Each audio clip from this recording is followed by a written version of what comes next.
ଆଜିର ରାଶିଫଳ ଜାନୁଆରୀ ମାସ 28 ତାରିଖ ବୁଧବାର, ମାଘ ମାସ ଶୁକ୍ଳପକ୍ଷ, ତିଥି ଦଶମୀ ଦିବା 4ଟା 32 ଗତେ ଏକାଦଶୀ, ନକ୍ଷତ୍ର କୃତ୍ତିକା ଦିବା 9ଟା 57 ଗତେ ରୋହିଣୀ, ଚନ୍ଦ୍ର ବୃଷ, ଯୋଗ ବ୍ରହ୍ମ। ଆଜିର ସୂର୍ଯ୍ୟୋଦୟ ସମୟ 6ଟା 27, ସୂର୍ଯ୍ୟାସ୍ତ ସମୟ 5ଟା 32। ବିଛା ରାଶିର ଘାତ ଚନ୍ଦ୍ର, କର୍କଟ ରାଶିର ଘାତ ବାର। କାଳବେଳା ଦିବା 9ଟା 10 ଗତେ 10ଟା 35 ମଧ୍ୟ, ବାର ବେଳା ଦିବା 11ଟା 55 ଗତେ 1ଟା 19 ମଧ୍ୟ। ବିଶୁଦ୍ଧ ବା ଅମୃତ ବେଳା ଦିବା 8ଟା 3 ମଧ୍ୟ, 1ଟା 19 ଗତେ 2ଟା 28 ମଧ୍ୟ, ରାତ୍ରି 6ଟା 20 ଗତେ 8ଟା 45 ମଧ୍ୟ। ବିଶୁଦ୍ଧ ବା ମହେନ୍ଦ୍ର ବେଳା ଦିବା 4ଟା 50 ଗତେ 5ଟା 32 ମଧ୍ୟ, ରାତ୍ରି 8ଟା 64 ଗତେ 10ଟା 20 ମଧ୍ୟ। ଆଜି କଳମ ଶାଗ ଭକ୍ଷଣ ନିଷେଧ। ଚାଲନ୍ତୁ 12ଗୋଟି ରାଶିର ନାମ ଜାଣିବା ଏବଂ କେମିତି ରହିଛି ଆପଣଙ୍କ ଦିନ ସେ ବିଷୟ ଜାଣିବା ପୂର୍ବରୁ ଭିଡ଼ିଓଟି ଭଲ ଲାଗିଲେ ଲାଇକ୍ ସେୟାର ସବସ୍କ୍ରାଇବ୍ କରିବେ, ପାଖରେ ଥିବା ବେଲ୍ ଆଇକନ୍ ଦେବେ, ଅଲ୍ ନୋଟିଫିକେସନ୍ ଅନ୍ କରିବେ, ଯାହାଫଳରେ ନୂଆ ନୂଆ ଭିଡ଼ିଓ ପାଇପାରିବେ। ପ୍ରଥମେ ଦେଖିବା ମେଷ ରାଶି ବ୍ୟକ୍ତିମାନଙ୍କ ପାଇଁ। ଆଜି ଆଗରୁ ବାକି ରହିଥିବା କାମକୁ ଆଗେ କରିବା ସକାଶେ ନିଷ୍ପତ୍ତି ନେଇପାରନ୍ତି। ଆର୍ଥିକ ସ୍ୱଚ୍ଛଳତା ଫେରି ପାଇବେ। ସତ ମାତ୍ର ଆଶା କରୁଥିବା ଦିଗରୁ ଅର୍ଥ ପ୍ରାପ୍ତି ହେବ ନାହିଁ। ବୃଥା ଓ ବିବାଦ ଟଣା ଉଟରା ମଧ୍ୟରେ ଆଗକୁ ଯାଇପାରିବେ ନାହିଁ। ସେହିଭଳି ଦେଖିବା ବୃଷ ରାଶି ବ୍ୟକ୍ତିମାନଙ୍କ ପାଇଁ। ବାଣିଜ୍ୟ ସନ୍ତାନଙ୍କ ସମସ୍ୟା ସମାଧାନ ହେବ। ବିବାଦ, ଚୋରି, ବୃଥାଟନ ଜନିତ ଅପବ୍ୟୟର ସୀମା ଟପିଯିବ। ଗୃହ ସୀମା, ଗାଡ଼ିରେ ମୋଟର ପ୍ରତିଦ୍ୱନ୍ଦିତା କ୍ଷେତ୍ରରେ ମାନସିକ ଉତ୍ତେଜନା ଉଦ୍ବେଗ ବଢ଼ିପାରେ।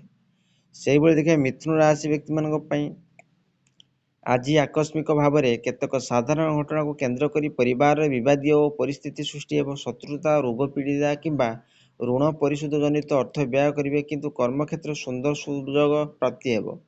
ସେହିଭଳି ଦେଖିବା କର୍କଟ ରାଶି ବ୍ୟକ୍ତିମାନଙ୍କ ପାଇଁ। ଆତ୍ମୀୟ ସ୍ୱଜନଙ୍କ ସହ କଳହ ହୋଇପାରେ। ଭଲ ଚିନ୍ତା କଲେ ମଧ୍ୟ ଅନ୍ୟମାନେ ଆପଣଙ୍କ ମନୋଭାବକୁ ସହଜରେ ବୁଝିପାରିବେ ନାହିଁ, କିନ୍ତୁ ଭାଗ୍ୟ ବ୍ୟବସ୍ଥା ମଙ୍ଗଳ ପ୍ରଭାବରେ ଅପୀଡ଼ା ଥିବା କାମଗୁଡ଼ିକ ସୁରୁଖୁରୁରେ ସମ୍ପୂର୍ଣ୍ଣ ହେବ।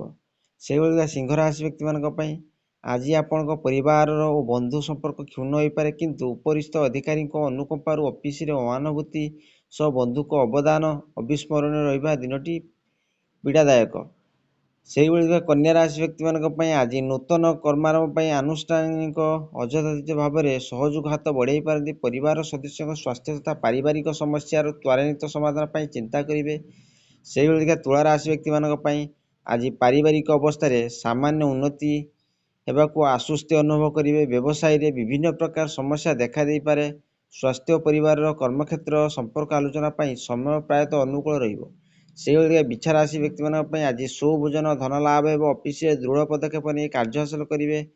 ସହ ବ୍ୟବସାୟ ବାଣିଜ୍ୟ କ୍ଷେତ୍ରରେ ସମସ୍ୟା ଦୂର ହେବ। କୌଣସି ଜଣାଶୁଣା ବ୍ୟକ୍ତିଙ୍କ ପ୍ରତିରୋଧ ଆଶାକୁ ପ୍ରତିହତ କରିପାରେ।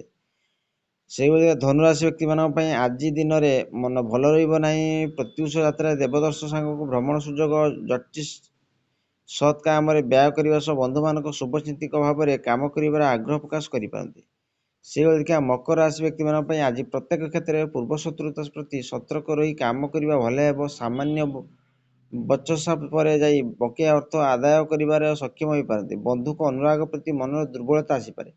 ସେହିଭଳି କୁମ୍ଭ ରାଶି ବ୍ୟକ୍ତିମାନଙ୍କ ପାଇଁ। ଆଜି ଅର୍ଥ ଲାଭ ହେବ, କିନ୍ତୁ ସାମାନ୍ୟ ସମସ୍ୟାର ସମ୍ମୁଖୀନ ହେବାକୁ ପଡ଼ିବ। ଶିଳ୍ପ, ବାଣିଜ୍ୟ, ବ୍ୟବସାୟ, ପରିବହନ, ନିର୍ମାଣ, କଚେରୀ ମାମଲାରେ ଉନ୍ନତି ପରିଲକ୍ଷିତ ହେବ। ସାମୟିକ ଭାବରେ କଚେରୀ ମାମଲା ବିଷୟ ନେଇ ଚିନ୍ତିତ ରହିପାରନ୍ତି। ଶେଷରେ ଦେଖିବା ମୀନ ରାଶି ବ୍ୟକ୍ତିମାନଙ୍କ ପାଇଁ। ଆଜି ବନ୍ଧୁଙ୍କ ଅନୁରୋଧ ଆନୁଷ୍ଠାନିକ କାମରେ ଖଟଣି ବଢ଼ିବାକୁ ଯିବ, କିନ୍ତୁ ଆଶାନୁରୂପ ସଫଳତା ପାଇବେ ନାହିଁ। କୌଣସି ସହକର୍ମୀଙ୍କୁ ପ୍ରତୀକ୍ଷା କରି ଦେଖା ପାଇବେ ନାହିଁ। ବ୍ୟବସାୟିକ ଦୃଷ୍ଟିକୋଣ ଦିନଟି ପ୍ରତିପ୍ରଦ ରହିବ। ଆଶା କରି ଭିଡ଼ିଓଟି ଭଲ ଲାଗିଲେ ଲାଇକ୍ ସେୟାର ସବସ୍କ୍ରାଇବ୍ କରି ବେଲ୍ ଆଇକନ୍ ଦେବେ।